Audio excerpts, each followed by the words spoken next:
Friends, welcome back to my channel. तो कैसे हैं आप सब? आई होप आप सब अच्छे होंगे। तो चलिए आज स्टार्ट करते हैं हमारे नए टॉपिक से, जो है हमारा सार्क। अगर मैं बात करती हूँ सार्क की, तो सार्क हमारा सिर्फ कॉमर्स के पॉइंट ऑफ व्यू से ही नहीं इम्पॉर्टेंट टॉपिक है, ये हमारा इम्पॉर्टेंट है कॉम्पिटिटिव एग्जाम के पॉइंट ऑफ व्यू से भी, क्योंकि बहुत सारे ऐसे कॉम्पिटिटिव एग्जाम्स हैं जिनमें सार्क के बारे में पूछा जाता है या उससे रिलेटेड एक आध क्वेश्चन तो जरूर मिल जाते हैं। ठीक है, तो let's get started with it. SAARC SAARC का पहले हम जानते हैं फुल फॉर्म क्या होता है। सार्क का फुल फॉर्म होता है हमारा साउथ एशियन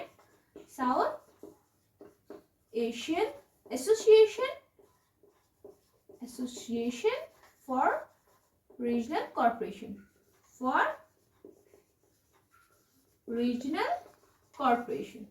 ओके, कॉर्पोरेशन। ठीक है, ये तो हमारा हो गया सार्क का फुल फॉर्म। अब जो हमारा सार्क है वो फॉर्म हुआ था 8 दिसंबर 1985 में। कब हुआ था? 8 दिसंबर 1985 में, वो भी बांग्लादेश के ढाका में।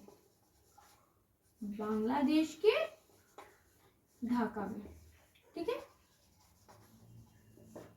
ओके। जो हमारा सार्क है उसका हेडक्वार्टर जो है वो नेपाल के काठमांडू में लोकेटेड है। नेपाल के काठमांडू में हमारा सार्क का हेडक्वार्टर है। ठीक है, और जो हमारा सार्क है इसके टोटल 8 मेंबर कंट्रीज है, यानी कि इसको जब फॉर्म किया गया था और मतलब तब से लेकर अब तक टोटल 8 मेंबर्स है। वो सारे जो मेंबर्स है वो साउथ एशियन कंट्रीज है। एज नाम से हमको पता चल रहा है साउथ एशियन एसोसिएशन है, तो वो कंट्रीज हमारे साउथ एशिया की कंट्रीज है। अब वो कंट्रीज कौन कौन है जिन्हें हम मेंबर कंट्रीज के नाम से जानते हैं सार्क की? पहला है हमारा इंडिया, दूसरा है हमारा अफगानिस्तान, देन है हमारा श्रीलंका, देन है हमारा मालदीव्स, हमारा 5th कंट्री है बांग्लादेश, हमारा 6th कंट्री है नेपाल, हमारा 7th कंट्री है भूटान, एंड 8th कंट्री हमारा हो गया पाकिस्तान। यानी कि टोटल हमारा सार्क की 8 मेंबर कंट्रीज है, जो है इंडिया, अफगानिस्तान, श्रीलंका, मालदीव्स, बांग्लादेश, नेपाल, भूटान एंड पाकिस्तान। तो ये इन सारी कंट्रीज को एज अ मेंबर्स लेके ये सार्क ऑर्गेनाइजेशन का एस्टैब्लिशमेंट हुआ, यानी कि इसको बनाया गया था। अब ये जो सार्क ऑर्गेनाइजेशन है उसका एक बेसिक एम रहा होगा, यानी कि कोई भी ऑर्गेनाइजेशन है, जैसे हर एक ऑर्गेनाइजेशन को उसका बेसिक एम होता है कि क्यों बनाया जा रहा है, सार्क का भी है। सार्क का जो हमारा बेसिक एम है वो जो था हमारे जो साउथ एशियन रीजन है उसमें एक तरीके से हम बोले यूनिटी और पीस मेंटेन करना था, कि एक हमारे साउथ एशियन रीजन में यूनिटी भी रहे, यानी कि अगर सारे मेंबर कंट्रीज अच्छे से काम कर सकते हैं तो यूनिटी भी रहे और पीस भी मेंटेन रहे, ये भी एम था। और इसके और कुछ एम्स है, यानी कि बहुत सारे पॉइंट्स दिमाग में रख के तब किए गए थे, जैसे कि उन लोगों ने ये भी फोकस किया था कि जैसे हमारा यूनिटी और पीस मेंटेन रहे, ट्रेड को भी ध्यान में रखा जाए, और बाकी जो कंट्रीज है उसकी डेवलपमेंट, मेंबर कंट्रीज का एक दूसरे की हेल्प से डेवलपमेंट भी हो जाए। तो ये बहुत सारे एस्पेक्ट्स को ध्यान में रख के सार्क को फॉर्म किया गया था। ओके, अब हम बात करें सार्क के एरियाज ऑफ कॉर्पोरेशन की। भाई सार्क के एरियाज ऑफ कॉर्पोरेशन क्या है? Sorry for my handwriting, areas of corporation. तो हमारे कुछ इसके एरियाज, यानी कि जिस एरियाज पे ये सार्क वर्क करेगा वो ऐसे एरियाज कौन कौन से हैं?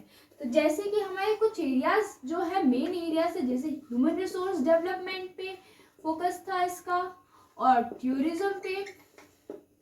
टूरिज्म पे, देन हमारा एग्रीकल्चर पे, और सोशल और कल्चरल इंटीग्रिटी पे, सोशल और एंड कल्चरल इंटीग्रिटी पे। एंड देन हमारा इसका फोकस था पॉवर्टी मैनेजमेंट के लिए, पॉवर्टी मैनेजमेंट और एनवायरनमेंट के डेवलपमेंट के लिए।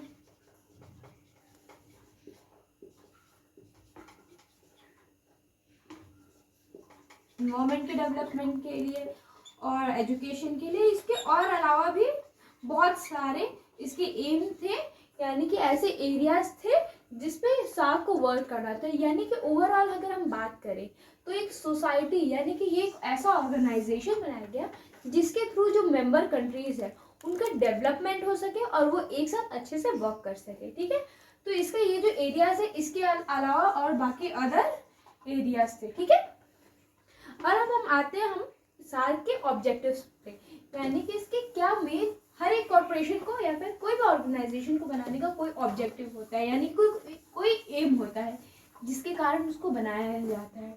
तो सार्क हमारा जो बनाया गया उसके क्या क्या ऑब्जेक्टिव्स है, ये है हमारे ऑब्जेक्टिव्स सार्क के। तो पहला हमारा ऑब्जेक्टिव ये होगा कि जो हमारा सार्क है इससे इकोनॉमिक जो मेंबर कंट्रीज है उसकी इकोनॉमिक ग्रोथ को एक्सेलरेट कर सकते हैं, इकोनॉमिक ग्रोथ को एक्सेलरेट कर सकते हैं, इकोनॉमिक ग्रोथ देख सकते हैं। एंड देन जो हमारा मेंबर कंट्रीज है उनके बीच में एक क्वालिटी ऑफ लाइफ, उनकी क्वालिटी ऑफ लाइफ भी अच्छी कर सकते हैं। एंड देन जो collaboration on national platform, sorry international platform, international platform. अगर मैं ये बात की, इस पॉइंट की बात कर रही हूँ तो इस पॉइंट से मतलब क्या है मेरा, कोलैबोरेशन ऑन इंटरनेशनल प्लेटफॉर्म, यानी कि इस पॉइंट से मेरा ये मतलब है कई बार ऐसे वर्क्स होते हैं या फिर इंटरनेशनल प्लेटफॉर्म पे ऐसे कोई चीज़ें होती है जिसपे हमारी जो सार्क की कंट्रीज है या फिर जो भी मेंबर कंट्रीज है उनका कुछ म्यूचुअल एग्रीमेंट हो रहा है या फिर कोई म्यूचुअल बेनिफिट्स हो रहा है, तो वो उस टाइम पे भी कोलैबोरेट करके साथ में आके वर्क कर सकते हैं। या फिर एक यूनिटी दिखा के एक कॉर्पोरेशन अगर कोई भी चीज़ यूनिटी से हो तो बहुत अच्छी तरीके से काम हो सकती है। तो ये सारी हो सकते हैं, या फिर कोई और म्यूचुअल अगर एग्रीमेंट से कोई सी और रीजनल या इंटरनेशनल ऑर्गेनाइजेशन के थ्रू अगर उन्हें कॉर्पोरेट कर सकते हैं तो ऐसा हो सकता है, यानी कि कॉमन इंटरेस्ट वाली चीज़ों में वो एक साथ कर सकते हैं। और बाकी डेवलपिंग इकोनॉमीज है, जैसे कि हमारा इंडिया डेवलपिंग इकोनॉमी है, तो उन सब का भी एक अच्छी तरीके से डेवलपमेंट हो सकता है और उनके जो स्ट्रेंथ मिल जाती है। और ट्रेड को भी मेंटेन रखता है, यानी कि हमारा जो ट्रेड है उस पर भी फोकस कर सकते हैं, इम्पोर्ट्स एक्सपोर्ट एक दूसरे से करके। एक हमारा पूरा जो साउथ एशियन रीजन है उसके डेवलपमेंट के लिए, उसके बेटरमेंट के लिए इस ऑर्गेनाइजेशन को बनाया गया था, इसका मेन एम था। ठीक है, लेकिन अगर मैं बात करूं तो क्या ये सार्क सक्सेसफुल रहा है? पार्शियली यस, लेकिन फुली तरीके से कहें तो पूरी तरीके से ये सक्सेसफुल नहीं रहा है। क्यों? क्योंकि हमारा जो सार्क है ये उसने बहुत सारा वर्क किया था, जैसे कि एजुकेशन के फील्ड में वर्क किया था, सोसाइटी डेवलपमेंट, सोशल डेवलपमेंट की तरफ ये किया था, देन पॉवर्टी की तरफ भी बहुत सारा वर्क किया, लेकिन ये ओवरऑल जो कहे बहुत ज़्यादा डेवलपमेंट इसका नहीं हुआ है।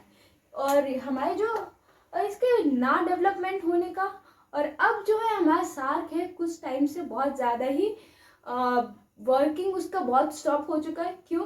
क्योंकि जो हमारे मेंबर कंट्रीज़ हैं उनके बीच में राइवलरी के कारण, as we all know India Pakistan की राइवलरी है, तो जब से इसी कारण से हमारा जो सार्क का समिट था, हमारा 19 समिट, वो कैंसिल कर दिया गया था। यानी कि अब तक टोटल 18 समिट हुए थे। 18 समिट हमारा सार्क का हुआ था नेपाल में। ठीक है, नेपाल में हुआ था, काठमांडू में। लेकिन जो हमारा 19 समिट है वो होना था हमारा पाकिस्तान के इस्लामाबाद में, जिसको हमने कैंसिल कर दिया था। सारे मेंबर कंट्रीज ने मिलकर इस समिट को कैंसिल कर दिया गया था। रीज़न वी ऑल नो कि पुलवामा अटैक्स 2016 में जब हुए थे उसके बाद ही होना था, लेकिन अटैक्स होने के कारण इसको कैंसिल कर दिया गया था, क्योंकि सारे मेंबर्स ने बायकॉट कर दिया था इस्लामाबाद जाने से अटैक्स के कारण। तो तब से म्यूचुअल एग्रीमेंट नहीं हो पा रहा, बहुत सारे डिसमिसल्स हैं, बहुत सारे आपसी कंट्रीज के बीच में हम बोलते हैं आपसी रंजिश है, और बाकी ऐसे पॉइंट्स हैं जिसके कारण नहीं हो पा रहा अभी। बाकी इस सब के कारण हमारा जो 19th समिट है वो तो कैंसिल हो गया, 20th समिट को करने की बात हो रही है, लेकिन वो भी हो नहीं पा रहा क्योंकि उसका लोकेशन अभी सेट नहीं हो पा रहा। तो अभी तक इसके सिर्फ 18th समिट हुए हैं, 19th जो है हमारा कैंसिल कर दिया है, और 20th वेटिंग में है। इसका अभी प्रोसेस कहा नहीं जा सकता कब तक है। टोटल 18 समिट हुए हैं। तो बस यही था हमारे साथ।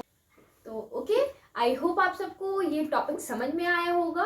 तो thank you for today and please like share and subscribe to my channel and हाँ, बेल आइकॉन प्लीज दबा दीजिएगा। और अगर ऐसे कोई भी टॉपिक है जिसे आपको समझना हो या जिसके बारे में जानना हो तो please do let me know in comment section.